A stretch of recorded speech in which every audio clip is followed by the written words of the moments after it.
Compañeras y compañeros, vamos a dar inicio a este pequeño acto que por la situación de pandemia en la que nos encontramos hemos decidido abordarlo de esta forma. Nos gustaría celebrar los debates en otras condiciones o la presentación de las candidaturas, pero como sabéis todas y todos no es posible.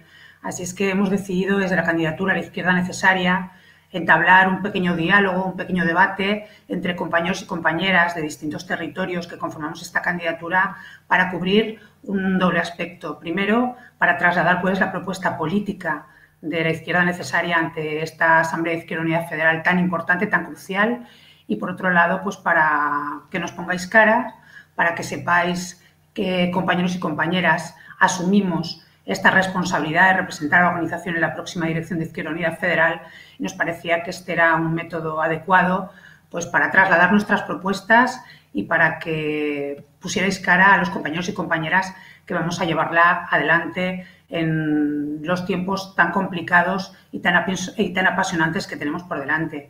Brevemente presentar a compañeros y compañeras que yo creo que todas y todos conoceréis.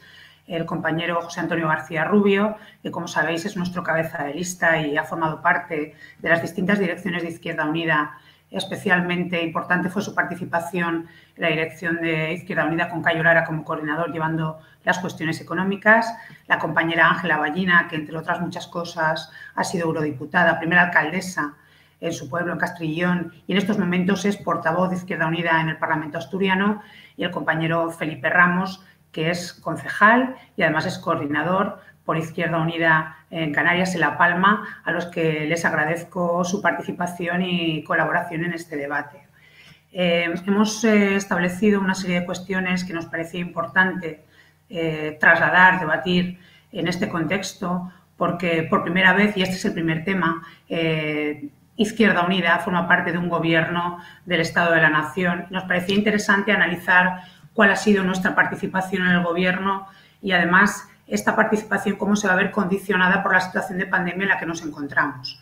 Yo quiero partir haciendo una reflexión. La falta de debate que hubo a la hora de entrar en el gobierno, la falta de contacto con la militancia que hubo por parte de la dirección para determinar cuáles serán los objetivos, los fines, las propuestas políticas ineludibles, las líneas rojas que asumíamos a la hora de entrar en el gobierno.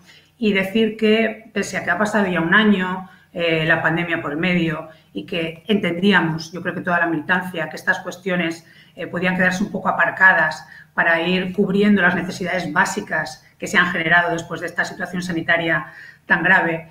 Quiero decir que, pasado este tiempo, las limitaciones y esas carencias democráticas que se produjeron a la hora de entrar en el gobierno las seguimos teniendo a día de hoy.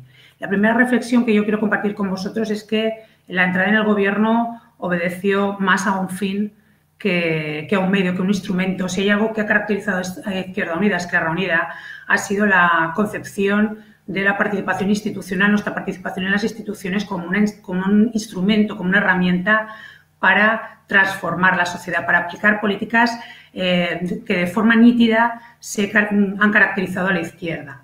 Y eso, desgraciadamente, no se está visualizando en este año de participación en el Gobierno del Estado. En segundo lugar, la falta de visibilidad de Izquierda Unida. Hay 5 diputados y diputadas y yo creo que si preguntáramos, si somos honestas y honestos, si preguntamos a los ciudadanos y ciudadanas si existe algún ministro de Izquierda Unida, la respuesta seguramente va a ser que no. La visibilidad de Izquierda Unida ha sido absolutamente nula. En estos momentos, la cara política de Unidas Podemos la tienen Pablo Iglesias, Irene Montero y Yolanda Díaz. Tampoco quiero hablar de la falta de visibilidad de nuestros diputados y diputadas, que es más que evidente. En segundo lugar, nuestra participación dentro del gobierno, la esquizofrenia en la que nos hemos instalado. Somos gobierno, somos oposición, conseguimos con nuestra participación en el gobierno avances que el PSOE gira a la izquierda. No lo conseguimos porque el número de diputados y de diputadas que tenemos es insuficiente y, por lo tanto, no podemos hacer frente a las políticas neoliberales a las que lo económico fundamentalmente nos tiene orientados el Partido Socialista.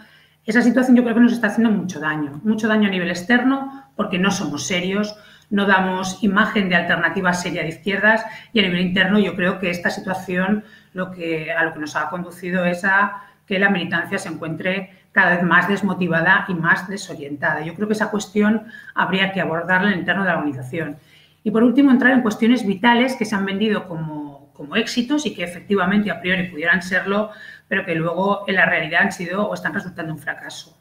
El ingreso mínimo vital, la falta de reforma de las pensiones, la reforma laboral, la derogación de la ley Mordaza. Yo creo que algún compañero y compañera recogerá y ampliará qué está suponiendo que no se haya derogado la ley Mordaza, la agenda del Ministerio de Igualdad, que la única proposición de ley, el único proyecto de ley que haya sacado el Ministerio de Igualdad vincule o desvincule al movimiento feminista de un ministerio tan crucial para las mujeres como es el de Igualdad. Yo creo que merece una reflexión el tema de la ley de vivienda, las últimas declaraciones del ministro Ábalos, algunas votaciones en la mesa del Congreso que yo creo que han avergonzado a la militancia. Toda esta serie de cuestiones entiendo que tienen que bajar al seno de la organización, tienen que bajar a los colectivos, a la base, y tenemos que determinar cuál es nuestra participación en estos momentos, si están cumpliendo los objetivos y cuál es el papel que debe de marcar Izquierda Unida en la nueva agenda política.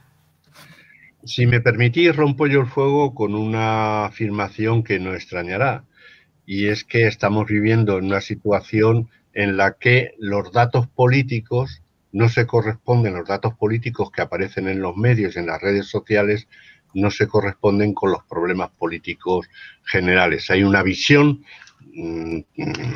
deformada de esto. Tiene mucho que ver con lo que Rosa planteaba de los problemas de la participación en un gobierno en el que al menos los que estamos aquí, a la que al menos los que estamos aquí nos opusimos, pero que tiene el problema de que una vez que participas se crea una dinámica que hace absolutamente necesario otra manera de concebir el trabajo político. Hoy romper el gobierno sería darles muchísimas armas a la derecha y lograr que la derecha cumpliera sus objetivos. Por lo tanto, si no hay una razón importante, que es el incumplimiento del programa que se firmó, hay que cuidar y trabajar para que las cosas salgan bien. ¿Qué ocurre? Que eso no se está haciendo. Hay ruido, pero el debate no está en los problemas esenciales. Al gobierno hay que empujarle. Al gobierno hay que exigirle también desde la calle. Los sindicatos, por ejemplo, sí lo están haciendo bien. Nosotros creamos falsos debates. Y yo me quería referir muy brevemente a estos falsos debates que son la falsa situación política para un poco intentar sintetizar la situación. ¿Qué pasa? Pues que lo que está ocurriendo es que lo público está retrocediendo, no está avanzando. Ahí tenemos la gestión de la pandemia y las residencias de mayores, por poner dos ejemplos. ¿Qué pasa? Que el lema de no dejar atrás a nadie no se está cumpliendo. Atrás se está quedando mucha gente, mucha más que la que ya estaba atrás antes, porque la pobreza, la explotación, los bajos salarios, la economía sumergida, eso ya estaba antes. La falta de vivienda se está agravando. ¿Qué pasaría con las libertades democráticas y lo que estamos viendo en estos días si eso lo hiciera otro gobierno? Pues seguramente la reflexión sería seriamente mucho más encontrada y mucho más fuerte contra una gestión del orden público meramente represiva.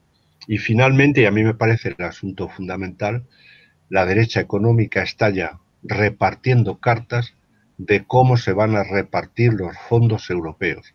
Y la izquierda, nuestra izquierda que está en el gobierno, parece que no tiene nada que decir al respecto y que no tiene nada que aportar a un cambio económico y de modelo productivo que es absolutamente necesario. Por continuar, voy a ser muy breve, voy a intentar ser muy telegráfico con el primer planteamiento que se nos ponía en el debate, que tiene que ver con la presencia de Izquierda Unida en este gobierno de coalición, en este gobierno progresista. Yo creo que a día de hoy, en este año ya de mandato, podemos decir que el balance es manifiestamente mejorable de nuestra presencia en el gobierno. Tenemos un ministro, nuestro coordinador federal, que tiene un ministerio con pocas competencias y que tiene aún todavía menor visibilidad. No sé si propia, buscada o realmente fruto de una acción de gobierno, como digo, manifiestamente mejorable. Hay mucho camino por recorrer en la materia que nuestro ministerio tiene encomendada, las cuestiones de consumo. Solo por poner dos ejemplos, los abusos que se dan en el sector bancario o en el sector del suministro energético, pues valdría la pena solo por ello quizás dedicarle mayor esfuerzo a esa tarea. Creo que está bien la cuestión de las casas de apuesta, que ha sido un poco la medida estrella en la que han centrado los esfuerzos este ministerio, pero creo que es insuficiente incluso pues, en el desarrollo por el momento de lo que se plantea respecto a la regulación de la publicidad, porque realmente pues, las casas de apuestas siguen ahí y el problema se sigue generando en el conjunto del Estado. Y luego hablaba de esa invisibilidad que no sé si es buscada o es producto de esa subordinación total y absoluta que tenemos hacia la dirigencia de Podemos. No existe un perfil propio y tampoco parece que exista voluntad de crearlo. Por tanto, es algo que para el militante de base, para el afiliado de nuestra organización, pues ve como algo realmente sorprendente que al final, después de tanto esfuerzo e interés por intentar entrar en el gobierno por parte de esta dirección, pues se haya manifestado en un balance tan pobre. Sí, yo por enlazar un poco con lo que terminaba Felipe, vamos a ver, creo que la entrada en el gobierno además fue, bueno, todos sabemos que en 2 días se decidió, después de repetir unas elecciones, sin pasar a un debate serio en la organización y habiéndonos llevado a otras elecciones, después de estar como estuvimos, se decidió la entrada en el gobierno y se decidió tener un ministerio. Y pasamos, por ejemplo, lo que decía Felipe, de defender una banca pública, de llevarlo en nuestro programa, pues yo no he oído ni media palabra, por ejemplo, sobre la fusión de Bankia. En fin, yo creo que para estar en el gobierno no hacen falta estas alforjas y para estar así calladitos y sumisos deberíamos de haberlo valorado seriamente en la organización. Lo de las casas, lo del juego, efectivamente hay mucho que regular, y no estamos viendo ningún resultado. Sin embargo, estamos viendo cómo la ludopatía sube en este país y es un tema muy serio porque además influye muchísimo en el gasto sanitario. Influye mucho en el gasto sanitario. En Asturias hay muchísimas familias, ha habido un aumento tremendo de familias dependiendo de este servicio, ¿no? de psicólogos y demás de salud mental para poder salir de esto. Pero yo creo que el tema es muy serio porque con la que está cayendo España va a ser un país devastado después de la pandemia, ¿no? Y bueno, hablaremos más tarde, ¿no?, de la dependencia que tenemos de ese modelo que nos marcó la Unión Europea de Turismo y Playa, y tenemos ejemplos en otros países de la Unión como Francia, que es el primer país receptor de turismo de la Unión Europea. El segundo es España y, sin embargo, la influencia del turismo en el PIB de Francia es simplemente del 7,30% y en España del 12,4%. Por eso es necesario volver a enfocar y para una vez que estamos en el gobierno, cuál va a ser el modelo productivo de este país. Para el día de mañana no solamente es eso, es que además este tipo de modelo, bueno, pues ya vemos sueldos, salarios, pensiones el día de mañana, tipos de contrato, etcétera, etcétera, con lo cual llevamos muy mal camino en ese sentido. Y yo creo que aquí hay que hacer una reflexión y hablar verdaderamente, y el gobierno, nuestro ministro o nuestra organización tendría que traer el debate de qué modelo de país, qué modelo productivo vamos a seguir en este país para salir de estas circunstancias que creo que han quedado bien claras, además con la pandemia, la absoluta dependencia que tenemos del exterior, absolutamente en todo.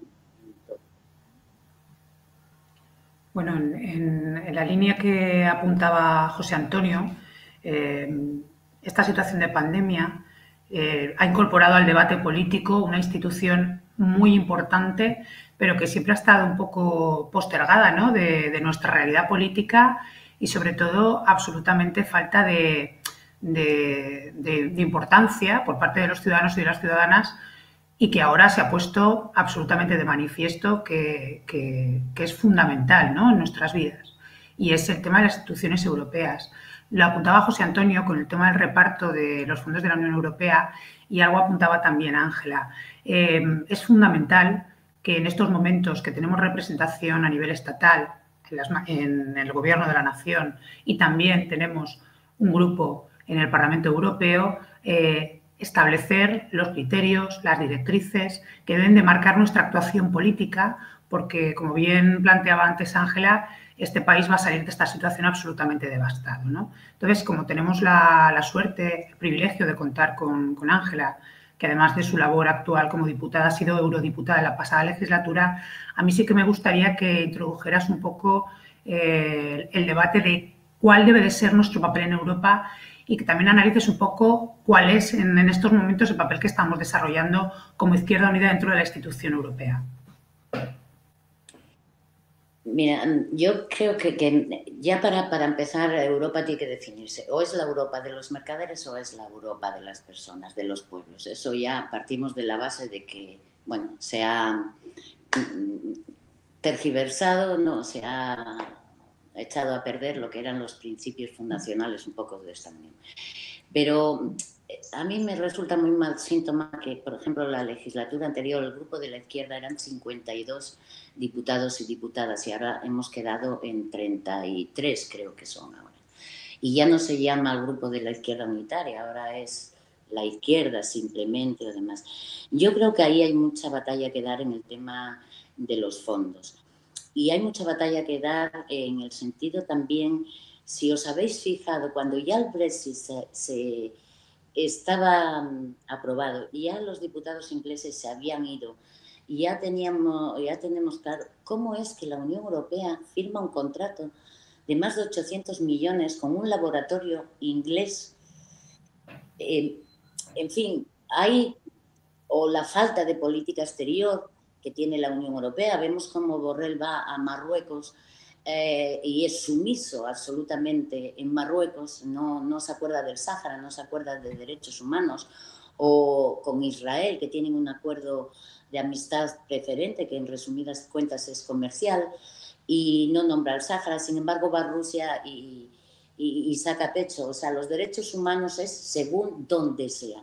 Y eso es lo que la izquierda tiene que levantar la voz en el Parlamento Europeo, pero levantarla, buscar alianzas en ese sentido, porque hay grupos que efectivamente estarían dispuestos a tirar por estos temas y por otros más.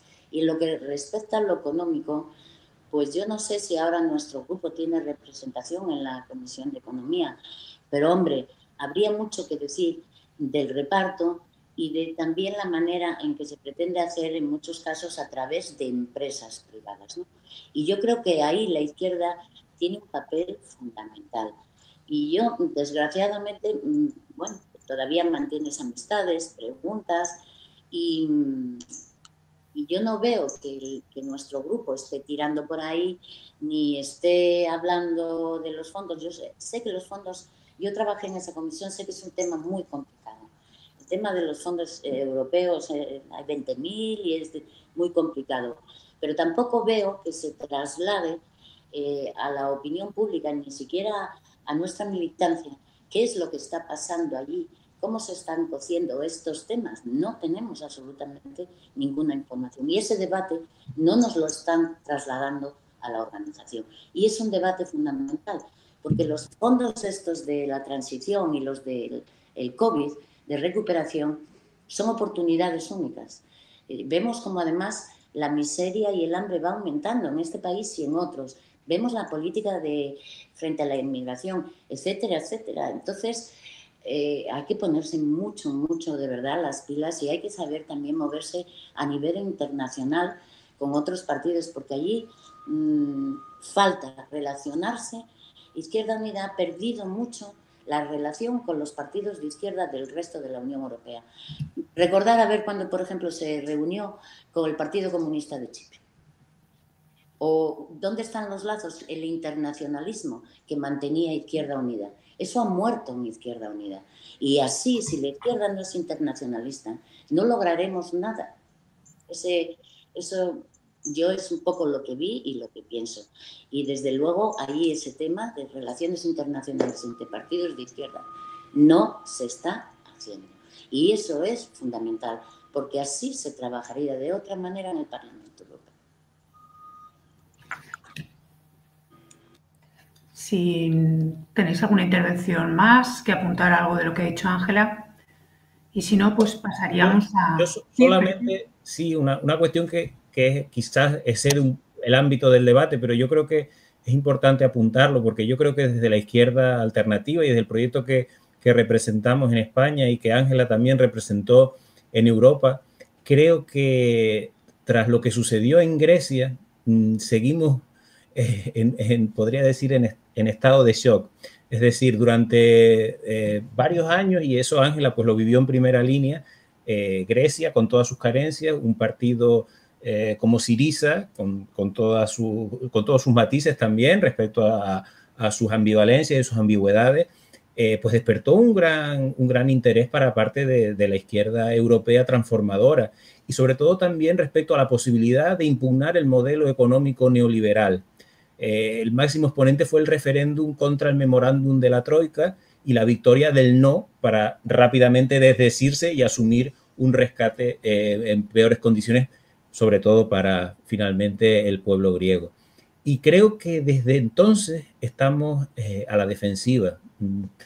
No encontramos un proyecto alternativo en el que reflejarnos, anclarnos en el contexto europeo. Si vemos experiencias interesantes en otras latitudes, ya sean latinoamericanas o de otros lugares del mundo, pero en Europa Occidental creo que desde 2015 y ese referéndum que marcó un antes y un después, porque evidentemente el caudal de apoyo que tenía un primer ministro que popularmente se veía respaldado para decirle no a la Unión Europea y plantear un escenario de incertidumbres, pero abierto a otra política económica, se desvaneció. Y desde entonces, bueno, pues estamos ahí un poco coloquialmente a verlas venir. Y yo, si me permite, Rosa, solo un pequeño apunte. Yo creo que uno de los síntomas de este expolio que vivimos en la anterior crisis y que vivió Grecia, que de nada vale que Juncker lo reconozca después de haber expoliado el país, es el funcionamiento y las normas que se dio al Banco Central Europeo. Es decir, puede prestar dinero a los bancos privados al 0% de interés para que ellos lo presten una vez a los estados. Vamos, esto es el despropósito por completo.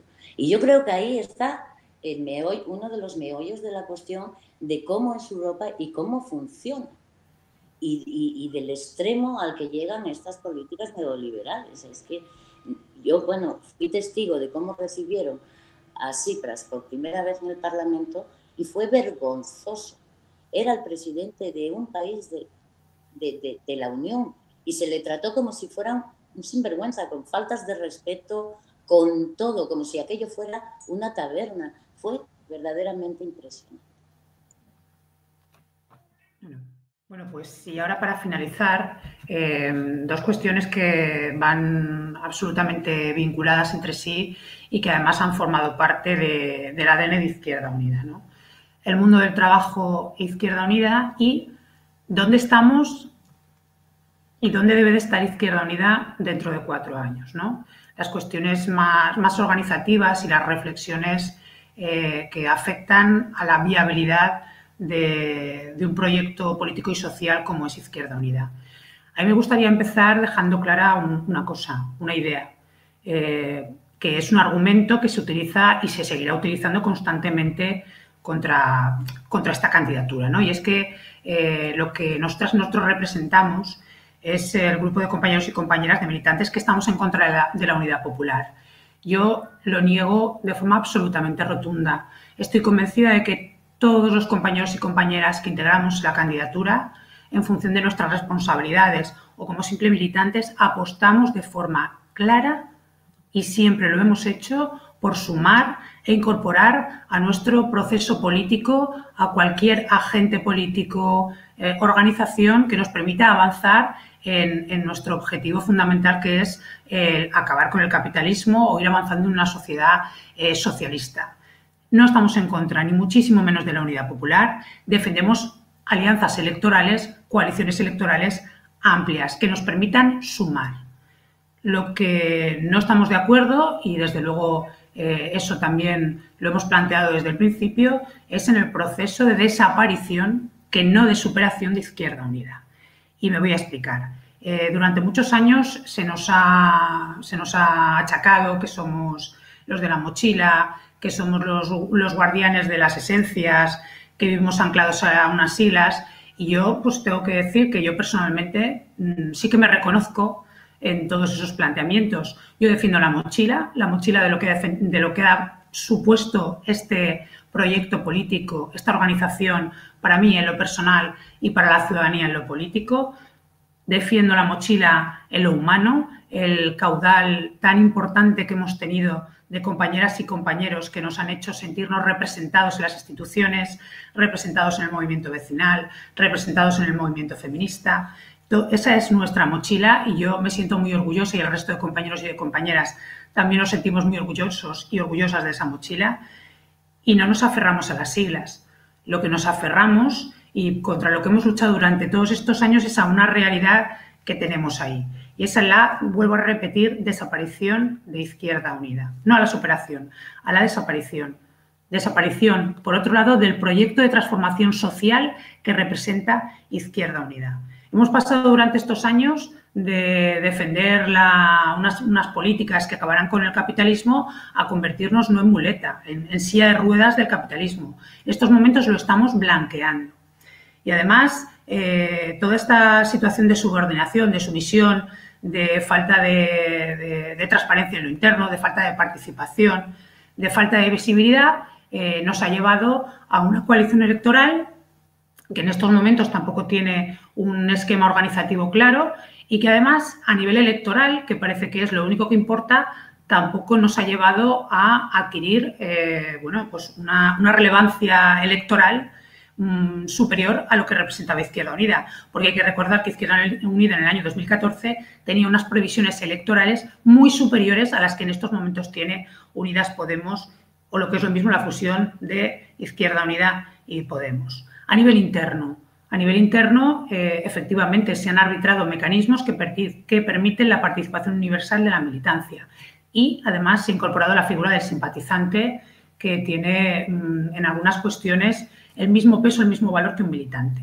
Yo puedo estar de acuerdo en que se incorporen todos estos mecanismos de participación, pero habría que analizar las consecuencias, si esos mecanismos de participación han derivado en una organización más movilizada, en una organización más empoderada, en una organización mucho más combativa, más participativa. Yo no recuerdo en todos mis años de militancia procesos participativos tan bajos y de tan mala calidad como los que estamos teniendo. El culmen es este proceso, el culmen es esta asamblea.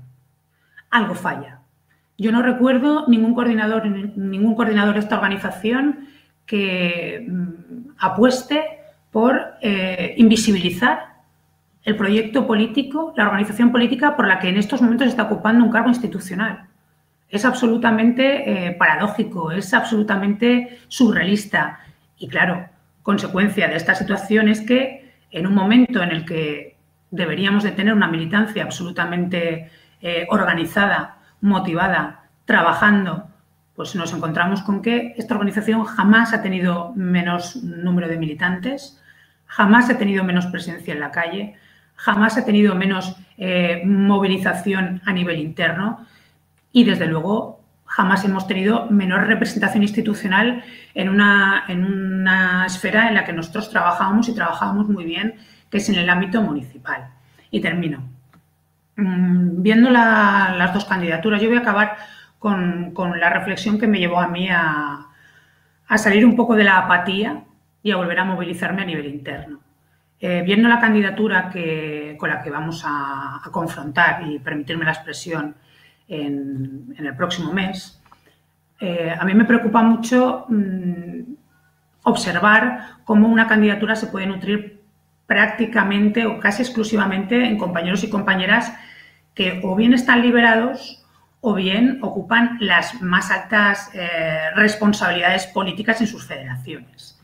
Y me preocupa que además esa candidatura se atribuya el ser los representantes de la Unidad Popular cuando, excepto federaciones como, por ejemplo, el País Valenciano, la coordinadora del País Valenciano va en la candidatura de Alberto Garzón, pero en el País Valenciano fuimos como Unidas Podemos a las elecciones autonómicas. Pero me preocupa cómo de forma mayoritaria ninguna de estas federaciones, ninguno de estos compañeros y compañeras que ostentan la mayor responsabilidad en su federación concurrieron a las elecciones como Unidas Podemos. Una cosa es lo que yo digo y otra cosa es lo que yo hago. Hablamos de Castilla-León, hablamos de Castilla-La Mancha, hablamos de Murcia. Yo creo que el ejemplo paradigmático fue en la ciudad de Madrid, con Madrid en pie. Yo soy la coordinadora de la ciudad de Valencia y nosotros fuimos como Unidas Podemos a las elecciones. Yo no participé en la candidatura por cuestiones ideológicas y de valoración personal, pero nosotros fuimos a la candidatura con Podemos porque, entre otras cuestiones, no podíamos presentarnos como Esquerra Unida, porque era absolutamente inviable. Y por una cuestión de responsabilidad política y para impedir que la derecha no se hiciera con la alcaldía de la ciudad de Valencia, decidimos ir con Podemos. Eso fue la cuestión que nos llevó a tomar esa decisión, que desde luego no estaba trabajada y no era de nuestro agrado, pero la organización y el impedir que la derecha recuperara la alcaldía de la ciudad de Valencia fue la que nos hizo tomar esa decisión. Esa reflexión se la tenían que hacer el resto de compañeros y compañeras en la ciudad de Madrid o en el resto de federaciones.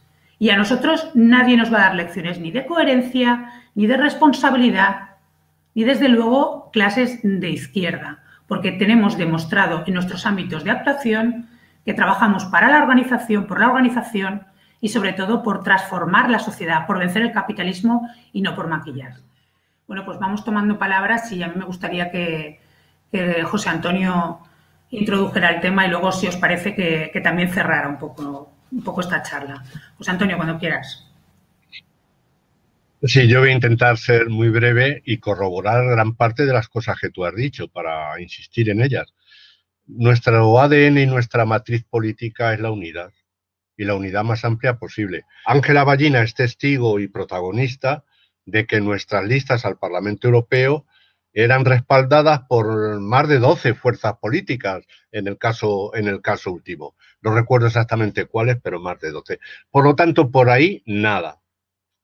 En segundo lugar, yo creo que has señalado, y hay que hacerlo constar así, que el problema esencial de esta Asamblea Federal de Izquierda Unida es dónde y cómo vamos a estar cuando se haga la próxima Asamblea Federal. Y ahí no hay respuesta de la dirección actual. Se habla de superar Izquierda Unida, pero no se dice en qué consiste. Superar es un término ambiguo. Es dejar atrás también. Se habla de convergencia política, de convergencia social, pero no se dice nada. Pero sí hay hechos que sí se dicen. En el documento se afirma que nosotros tenemos que desarrollar nuestro papel como activistas sociales. Es decir, la propuesta es que Izquierda Unida sea el polo de activistas sociales de Podemos, en mi opinión. Y eso se corrobora con algo que estamos constatando los que estamos en la organización. Los acuerdos políticos ya no se ven en los órganos de participación de los afiliados y de los militantes. Los acuerdos políticos los decide la mesa de participación de dirección del Parlamento español. Y vienen todos ellos ya de arriba abajo. Y hay que defenderlos o atacarlos, pero vienen de arriba abajo. No se elaboran de abajo arriba. Eso contradice por completo el estilo de una y el método de una fuerza política alternativa de izquierdas, ¿no? Y claro, no se dice, Alberto Garzón en los debates que ha participado, dice, bueno, nosotros no decimos en nuestro documento que nos vayamos a fusionar con Podemos. Claro, no lo dicen, pero es que si quieren fusionarse deberían decirlo para que la organización supiera a que es legítimo decir eso. pues decirlo y lo discutimos.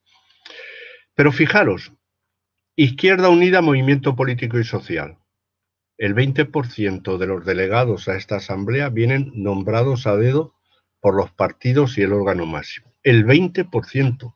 Nunca ha ocurrido eso. Menos Movimiento Político y Social. Los independientes, que eran un valor tremendo dentro de Izquierda Unida, prácticamente se han marchado. Una gran parte de ellos ya no están. Es decir, están ocurriendo cosas que demuestran que lo que está pasando es lo contrario de lo que se dice. Y luego hay algo que se debería aclarar. Todos los medios de comunicación, todos los periodistas siempre hablan de Podemos. Izquierda Unida, lo habéis dicho antes, no es visible. Bueno, pues no conozco ninguna persona de la dirección, cuando un periodista ha dicho eso, que haya dicho, oye, por favor, no, yo soy de Izquierda Unida. Nadie lo ha dicho. Entonces creo que es necesario clarificar ese problema en un documento y concederle a la afiliación el derecho a opinar. Nosotros en ese sentido sí queremos poner y hemos puesto dónde queremos estar y cómo queremos estar. Queremos estar en una organización soberana para hacer su política. Y queremos estar en una organización autónoma para decir una cosa u otra en función de lo que decida su militancia. Y queremos estar en una organización más fuerte, no solamente cuantitativamente por la afiliación, sino también territorialmente en la extensión municipal, que es una de las grandes aportaciones a la lucha del pueblo español que hace Izquierda Unida.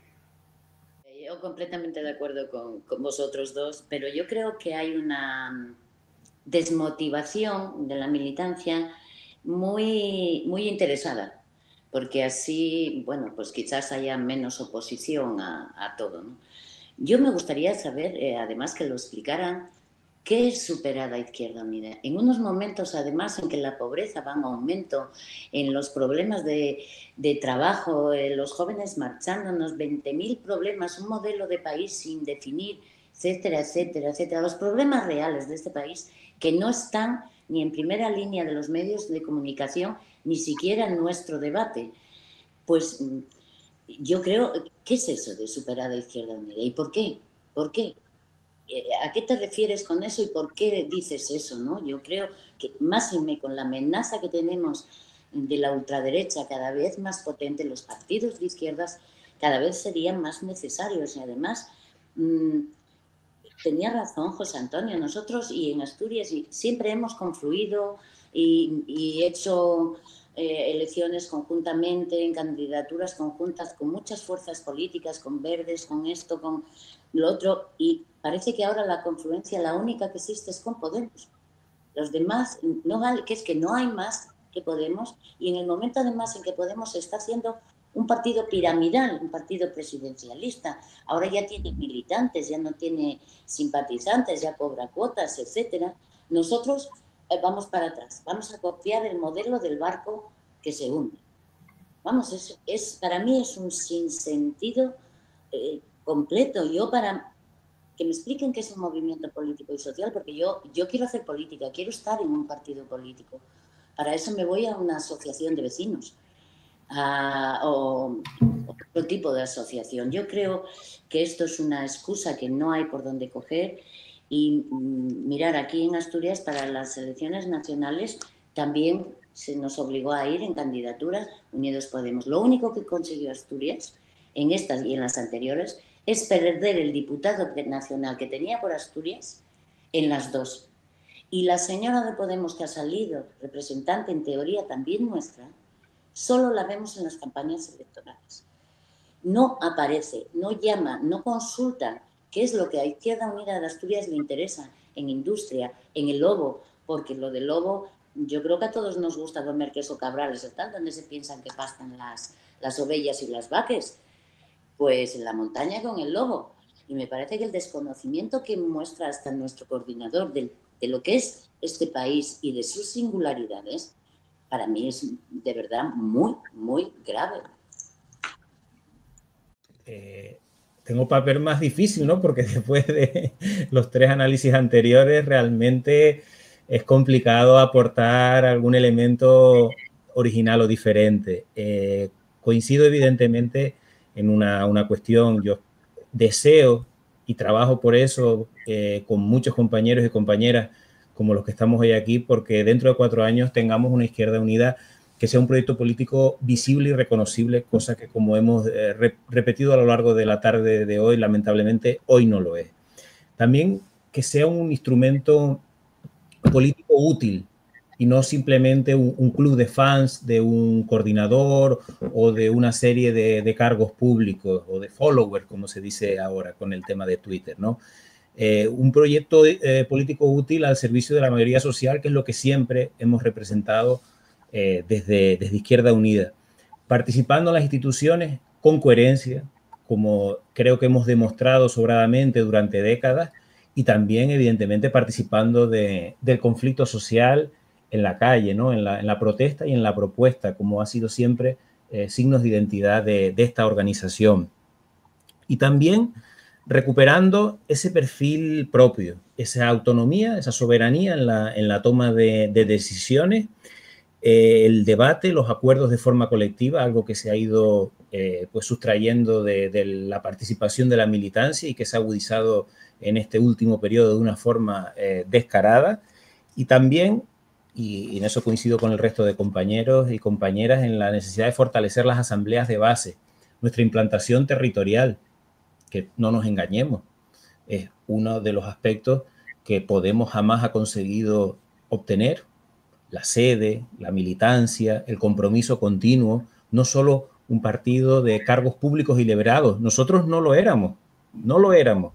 Otra cosa es que algunos estén en esa transición hacia convertir Izquierda Unida en un partido simplemente de cuadros y no de militantes y de afiliados como siempre lo habíamos hecho. Y también, en ese sentido, seguir manteniendo el valor de la militancia y no convertirnos en un partido de inscritos que ratificamos virtualmente la toma de decisiones por parte de nuestros órganos de representación. Y también espero que dentro de 4 años, si Izquierda Unida está en el gobierno de España, pues utilice el BOE para cambiar por lo menos la parte de la realidad social que podemos hacer a través de ese instrumento.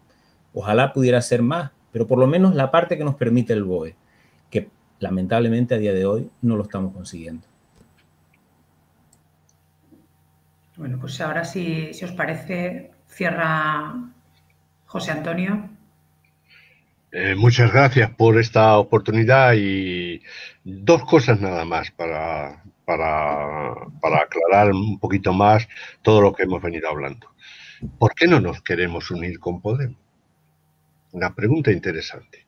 Pues mirad, porque nosotros en nuestros papeles decimos que queremos avanzar a una sociedad socialista.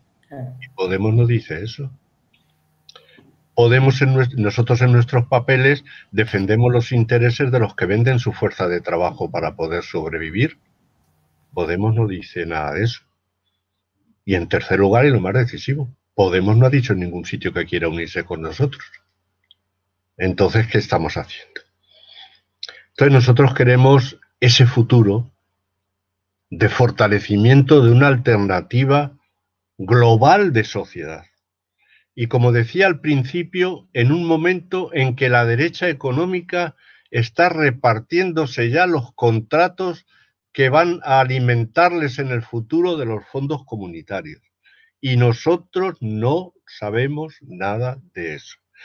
Fijaros hasta qué punto, una cosa que ha pasado desapercibida, Vox votó a favor de los fondos comunitarios. Qué raro que Vox votara a favor, ¿verdad?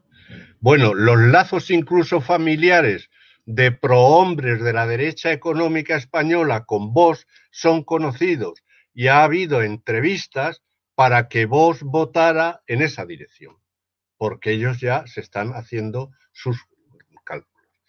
Y nosotros que venimos defendiendo un nuevo modelo productivo porque este es insostenible, que venimos defendiendo una economía nueva basada en la digitalización, basada en el medio ambiente, la defensa del medio ambiente, basada en el descenso del trabajo humano para que pueda haber más conciliación y más felicidad, y hay elementos que lo permiten, tenemos que tener una propuesta concreta y una propuesta a discutir. Nuestra candidatura se propone contribuir a eso. Miramos al futuro, no estamos mirando al pasado. Miramos a lo que este país tiene que ser en los próximos años y, por lo tanto, creemos que ofrecemos una salida no solamente para Izquierda Unida, sino para tantos y tantos de miles de luchadores que se han apartado de la lucha por el reflujo que ha producido la actividad dentro de Unidas Podemos. Porque no nos engañemos, el electorado no ha reconocido a Unidas Podemos, ¿eh? Los resultados electorales son cada vez más bajos. Y la unidad popular no se ha fortalecido. Cada vez se han ido separando más grupos de Unidas Podemos. El último, por ser el más espectacular, Adelante Andalucía, y más significativo. Por lo tanto, a lo mejor hay que pensar en que es posible otra cosa, otra salida, otra unidad popular y otro programa.